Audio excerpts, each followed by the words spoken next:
The applause echoed like thunder in the grand auditorium. Cameras flashed, gowns rustled, and the scent of fresh-cut roses filled the air. I stood shoulder to shoulder with my twin sister, Lauren, as our names were called back-to-back. Dr. Rachel Carter. Dr. Lauren Carter.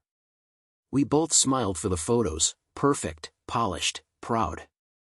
Identical GPAs. Identical white coats. Identical dreams fulfilled. But in that moment, only one of us was truly free. 2 hours later, we were back at our parents' house. Champagne was chilling, cupcakes arranged in pastel tiers, and a banner hung above the fireplace. Congratulations, Dr. Lauren. Not congratulations, Rachel and Lauren. Just Lauren. I tried not to flinch. I tried not to let it ruin the day. Maybe it was a mistake. Maybe I was overthinking. Until I overheard Mom say it to my uncle, casual as ever, like she was commenting on the weather. We're just so proud we could pay off all of Lauren's student loans. She deserves it. She's worked so hard. I felt the blood rush to my ears. Lauren's loans? Paid off. Mine? Untouched. Unmentioned. I stared at the same diploma she held in her hand. Same ink, same seal, same sleepless nights. And yet, somehow, she was the one who deserved it.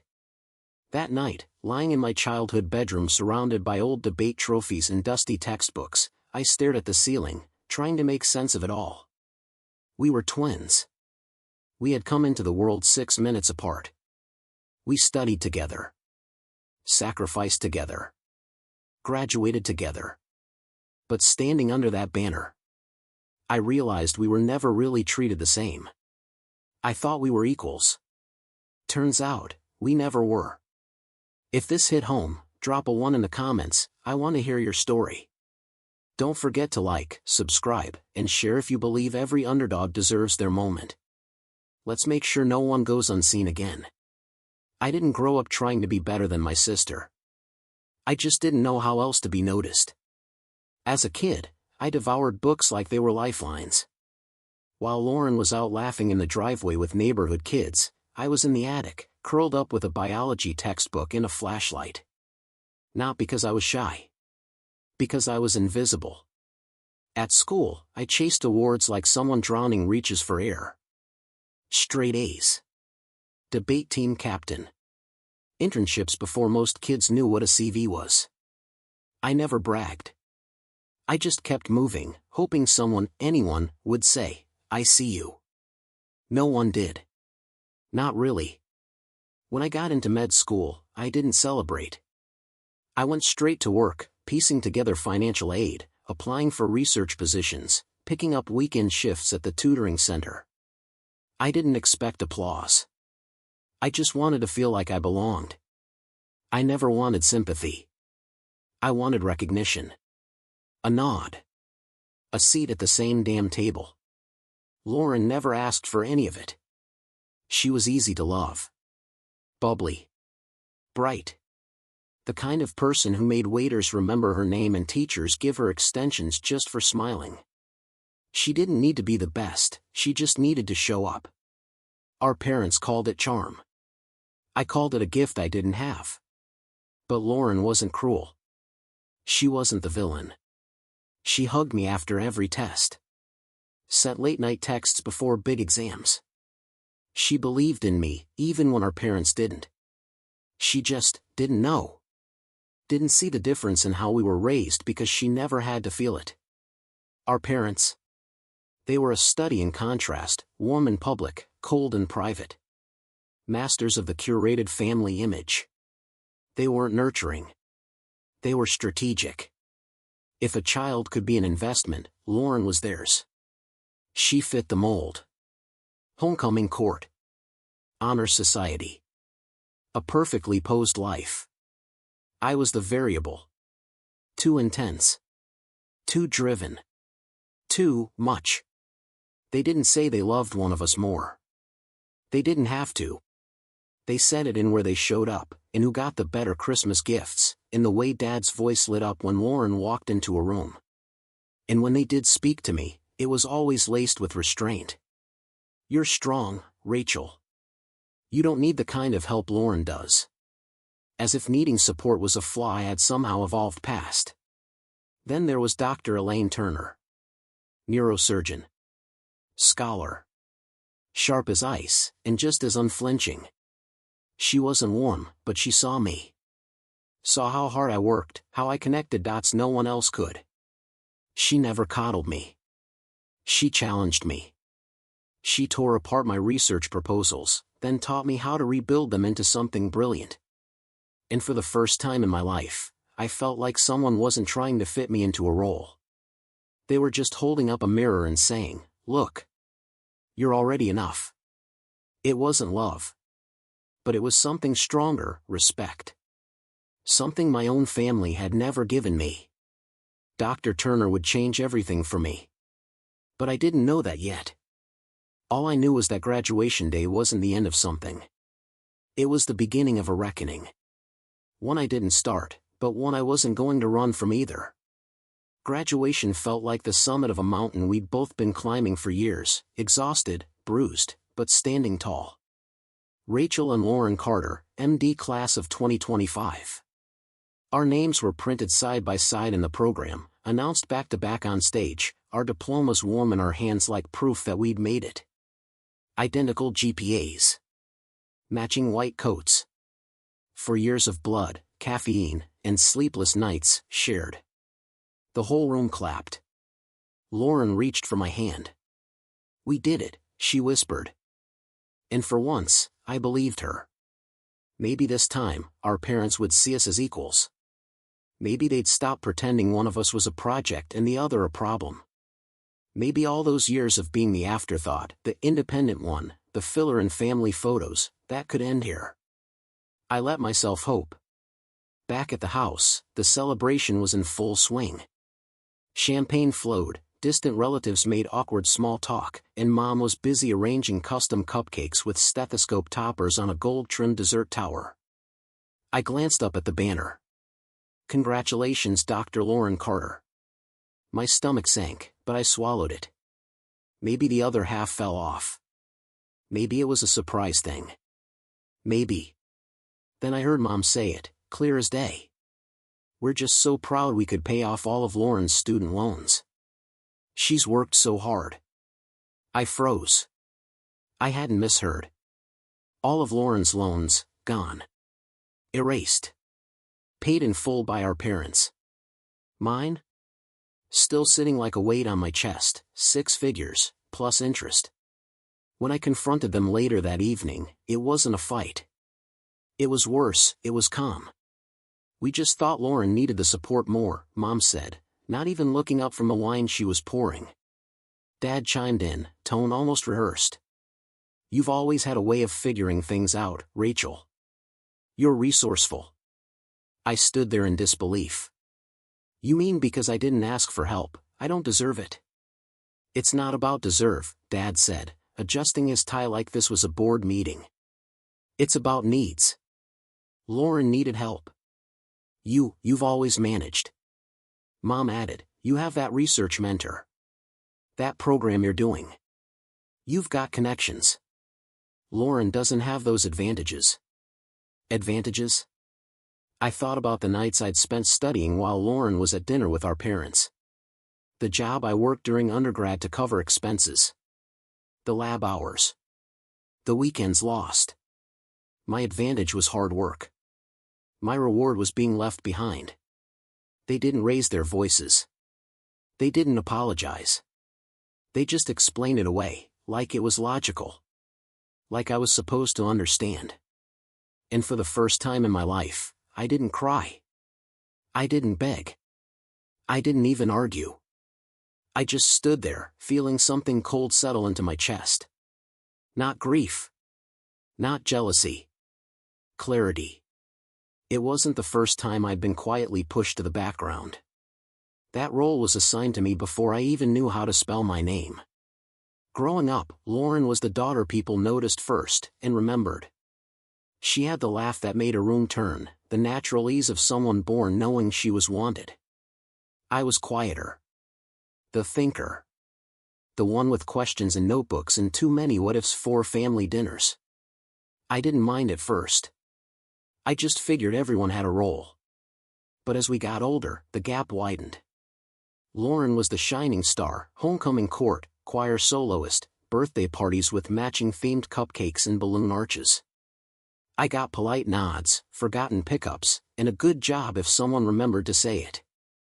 One year, I qualified for the state science fair.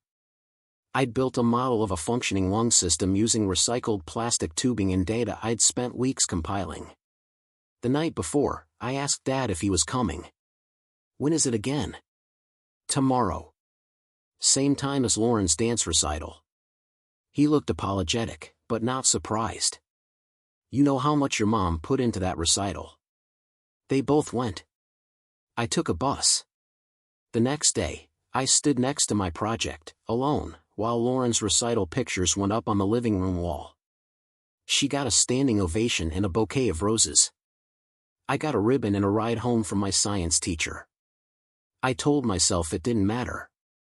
That I didn't need anyone to clap. But somewhere inside, the weight began to grow. That night after graduation, I sat alone in the room I'd grown up in, surrounded by old awards and forgotten certificates. I looked at my framed diploma and whispered, "Am I only impressive when it costs them nothing?" 2 days after graduation, the invitation arrived, gold foil lettering, floral border, RSVP requested. My parents had rented out an upscale rooftop venue downtown for what they called a well-deserved celebration. For Lauren. The card read, "Honoring Dr. Lauren Carter, a journey of dedication and excellence." No mention of me. No hint that another daughter had walked the same stage, with the same degree, the same honors. I reread the invite 3 times, waiting for it to change. It didn't. I thought about skipping. About texting Lauren something vague and staying home to breathe in peace. But I knew how that would be spun. Rachel always isolates herself. She didn't want to be part of the family moment. She's always been difficult. So I went. The venue was beautiful, string lights twinkling above the terrace, waiters in crisp black, champagne bubbling in crystal flutes. The banner stretched across the railing in bold white letters. "Congratulations, Dr. Lauren Carter." No blank space. No oversight. Just a clean, deliberate omission. Lauren saw me and rushed over, arms open. "I'm so glad you made it." I smiled and hugged her back, pretending the cold didn't reach my bones. At dinner, the seating chart had me with distant cousins and family friends, near the edge of the terrace, far from the head table where Lauren sat flanked by our parents, grandparents, and a few attending professors. No one said anything directly. They didn't have to. An aunt leaned over and whispered, "Your sister looks stunning tonight. You must be so proud of her." A former teacher clapped me on the back. "So, what's next for you, Rachel?" "Something research-why, I assume." Later, I overheard Mom telling a guest, "Lauren's always been our little miracle. Everything she touches turns to gold." And for a moment, I wondered if they genuinely forgot I was there, or just hoped I wouldn't make a sound. Near the dessert table, I caught a snippet of conversation that made me stop mid-step. Lauren's study on pediatric brain injuries was truly ahead of its time, someone said. My breath caught. I turned to see my mother smiling sweetly at Dr. Wu, the chief of surgery from Detroit Medical. She worked with that neurosurgeon. What's her name? Turner? That was my study, I wanted to say. My nights in the lab. My data. My publication. But I didn't interrupt. I just stood there, invisible again, while my work was draped over my sister's shoulders like a borrowed coat.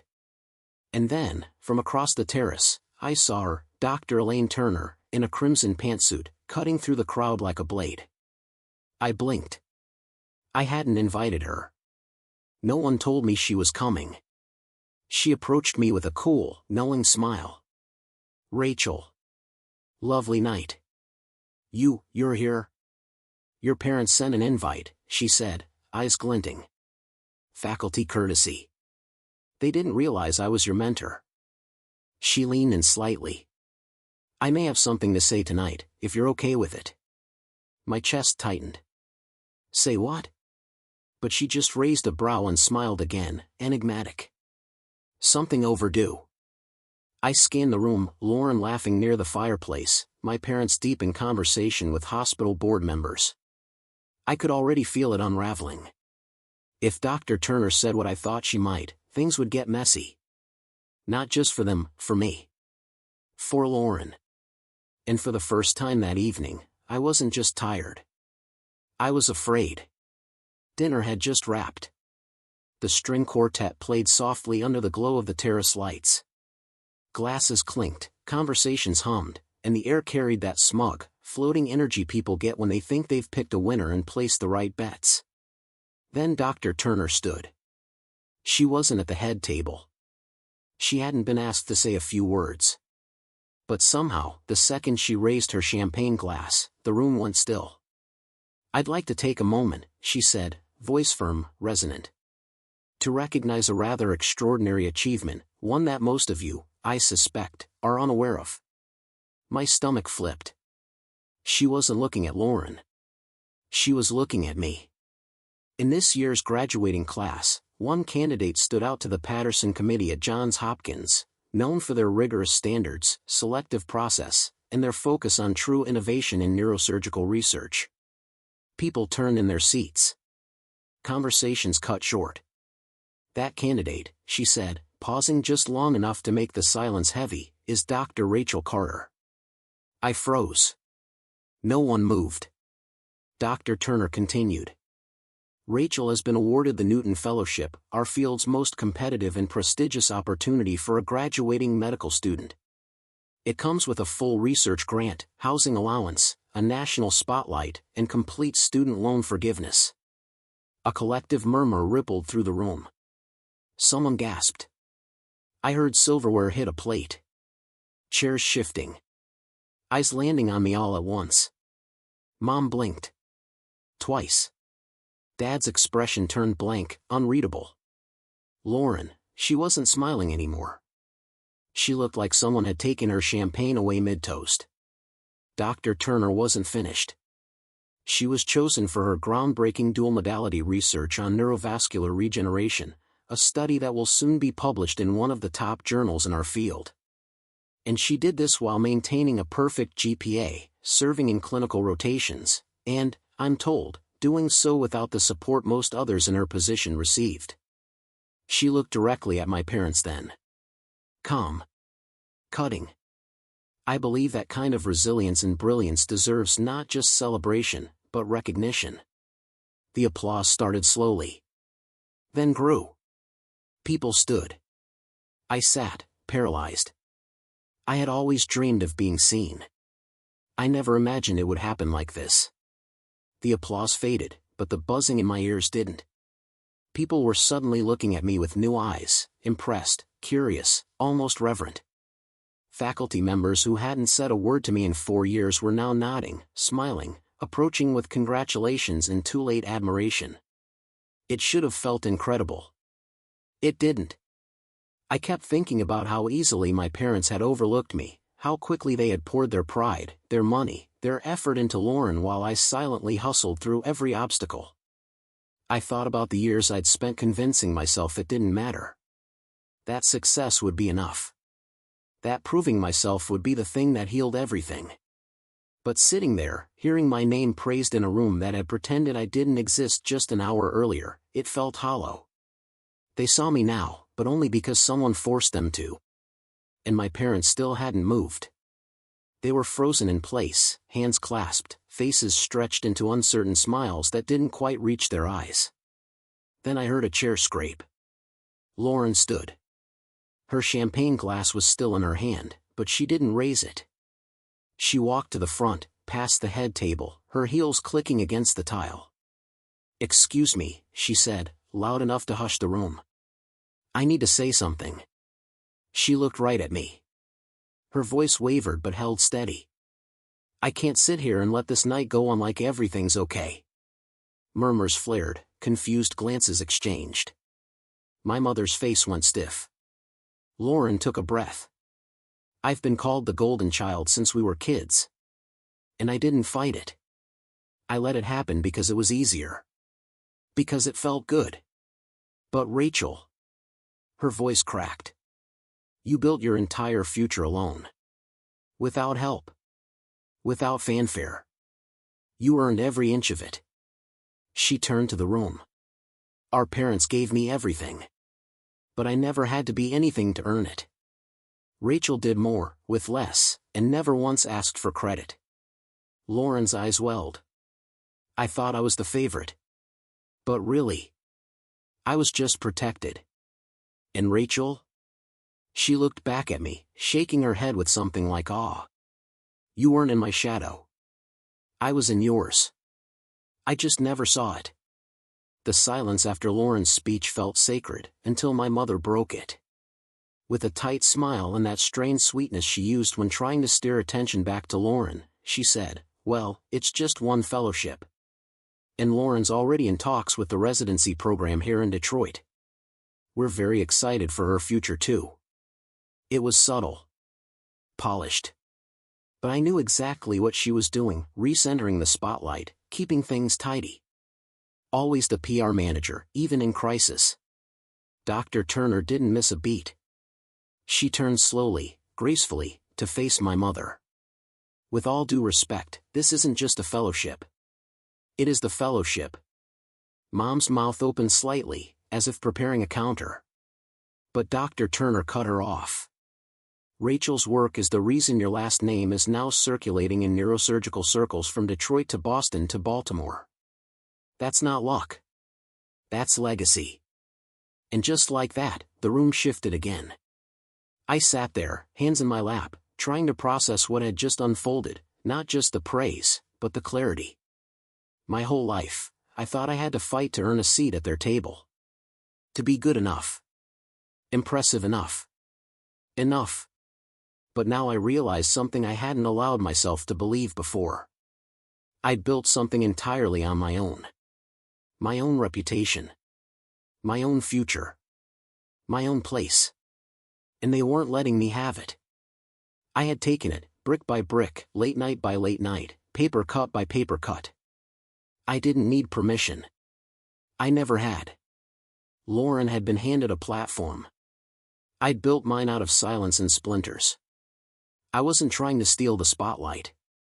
I just wanted to exist in the light. I wasn't trying to outshine Lauren, I thought, heart steady now. I was just trying to be seen.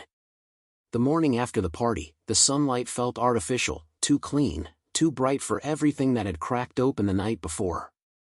I kept checking my phone, not because I expected anything, but because some stubborn part of me still hoped. Nothing from my parents. No call. No text. Not even a forwarded article about the fellowship like they used to do when Lauren got her community service awards. Just silence. Mid-afternoon, a message came through. Lauren. They're too embarrassed to speak. Mom cried all morning. Dad won't leave the study. I stared at the screen. I should have felt something, satisfaction, vindication, maybe even guilt. But all I felt was tired. 2 days later, they showed up unannounced. I opened the door to find them standing there, awkward and overdressed, holding a small stack of gift bags wrapped in tissue paper. Mom smiled like it might reset the past. Dad stepped forward with a jewelry box. We thought you might like this, he said. Inside was a rose gold watch. The same one they'd given Lauren for her birthday 6 months ago. I held it in my hands, but didn't put it on. We always knew you'd make it, Mom said, voice just shy of shaking. You've always been so determined. Not we're sorry. Not we should have seen you. Just more of the same polished lines, like they were trying to re-edit the narrative. Dad added, you didn't need our help. That's why we didn't give it. It was a sign of respect. I almost laughed. They wanted the credit for my independence. They wanted to spin it into something noble, like it had been intentional. Like neglect was strategy. I set the watch on the counter. Is this supposed to fix it? I asked softly. They looked at each other. It's a start, Mom said. Dad stood in the doorway, arms crossed but not in defiance, more like defense. Like he was bracing for something that had already happened. I know it doesn't look good, he started. We made choices that were difficult. I waited. Let him talk. But the truth is, he said, gaze dropping for a beat, we didn't help you because we were scared you'd outgrow us. The room fell silent. Mom flinched, just slightly. Like even she hadn't expected him to say it out loud. You were always so focused. So far ahead. It felt like no matter what we gave Lauren, she'd still need us. You wouldn't. You didn't. I stood still, letting it settle. It was the first honest thing either of them had said in years. Outgrow you? I said finally. My voice was steady. You mean succeed without you? Neither of them replied. I took a slow breath. You didn't build me, I said, eyes locked on theirs. You ignored me. And I still rose. That landed.